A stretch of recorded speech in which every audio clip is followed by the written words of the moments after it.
সূচনা পরিবেশ মানুষের জীবন ধারণের জন্য অপরিহার্য। তবে মানুষের অবিবেচনাপ্রসূত কার্যকলাপ এবং ভোগবাদী মানসিকতার কারণে পরিবেশ বিপর্যয়ের মুখোমুখি হয়েছে। এই বিপর্যয় শুধুমাত্র মানুষের জন্য নয়, সমগ্র জীবজগতের জন্য চরম ক্ষতির কারণ হয়ে দাঁড়িয়েছে। 2 নম্বর পয়েন্ট, জীবজগতে পরিবেশের ভূমিকা।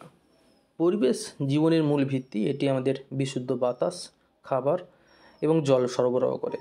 জীব বৈচিত্র্য, যা পরিবেশের অপরিহার্য অংশ, প্রাকৃতিক ভারসাম্য বজায় রাখতে সাহায্য করে। গাছপালা কার্বন ডাই অক্সাইড শোষণ করে অক্সিজেন সরবরাহ করে, এবং নদী, পাহাড় ও বনভূমি পৃথিবীর সৌন্দর্য এবং জীব বৈচিত্র্যের জন্য অপরিহার্য। ভোগবাদী সমাজে পরিবেশের বিপর্যয়। শিল্প বিপ্লবের পর থেকে কারখানার বর্জ্য, যানবাহনের ধোঁয়া এবং নগরায়নের ফলে বায়ু, জল এবং মাটি দূষণের মারাত্মকভাবে বেড়েছে। বনভূমি ধ্বংস করে আবাসন নির্মাণ, প্লাস্টিকের অতিরিক্ত ব্যবহার এবং প্রাকৃতিক সম্পদের অতি আহরণ পরিবেশের ভারসাম্য নষ্ট করছে। সমস্ত জীবজগতের অস্তিত্ব সংকটের মুখে। পরিবেশ বিপর্যয়ের ফলে সমগ্র জীবজগৎ অস্তিত্ব সংকটে পড়েছে। বায়ু দূষণে মানুষের শ্বাসকষ্টজনিত রোগ বেড়েছে। গ্লোবাল ওয়ার্মিংয়ের ফলে মেরু অঞ্চলে বরফ গলে সমুদ্র পৃষ্ঠের উচ্চতা বাড়ছে। এর ফলে উপকূলীয় এলাকা প্লাবিত হচ্ছে এবং জীব বৈচিত্র্যের ধ্বংসযজ্ঞ চলছে। অনেক প্রজাতি ইতিমধ্যেই কিন্তু বিলুপ্তির পথে। পৃথিবীর প্রায় সমস্ত রাষ্ট্র তাদের এই বিষয়ে উদাসীনতা। বিভিন্ন আন্তর্জাতিক শীর্ষ সম্মেলনে পরিবেশ রক্ষার আলোচনা হলেও বাস্তবায়নের ক্ষেত্রে উদাসীনতা লক্ষ্য করা যায়।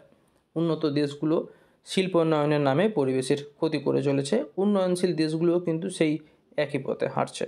অর্থনৈতিক লাভের জন্য পরিবেশকে অবহেলা করা হচ্ছে। ফলাফল, পরিবেশ বিপর্যয়ের ফলে জলবায়ুর চরম পরিবর্তন, খরা, ঘূর্ণিঝড়, অতিবৃষ্টি এবং খাদ্য সংকট দেখা দিয়েছে।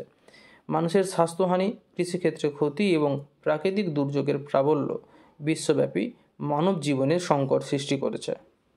পরিত্রাণের উপায়: বৃক্ষরোপণ, বনভূমি সংরক্ষণ এবং নতুন গাছ লাগানো প্রয়োজন। দূষণ নিয়ন্ত্রণ, শিল্প বর্জ্য নিয়ন্ত্রণ, প্লাস্টিক ব্যবহার হ্রাস এবং নবায়নযোগ্য শক্তির ব্যবহার বাড়াতে হবে। আন্তর্জাতিক সহযোগিতা, পরিবেশ রক্ষার জন্য কঠোর আইন প্রণয়ন ও বাস্তবায়ন করতে হবে।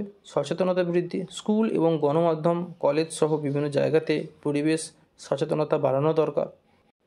উপসংহার: পরিবেশের বিপর্যয় মানব জাতির সৃষ্ট সমস্যা এবং এর সমাধানও মানুষের হাতেই। সচেতনতা এবং সম্মিলিত প্রচেষ্টার মাধ্যমে পরিবেশের ভারসাম্য রক্ষা করা সম্ভব। আমাদের বর্তমান এবং ভবিষ্যৎ প্রজন্মের জন্য বাসযোগ্য পৃথিবী নিশ্চিত করতে আজই পদক্ষেপ নেওয়া প্রয়োজন।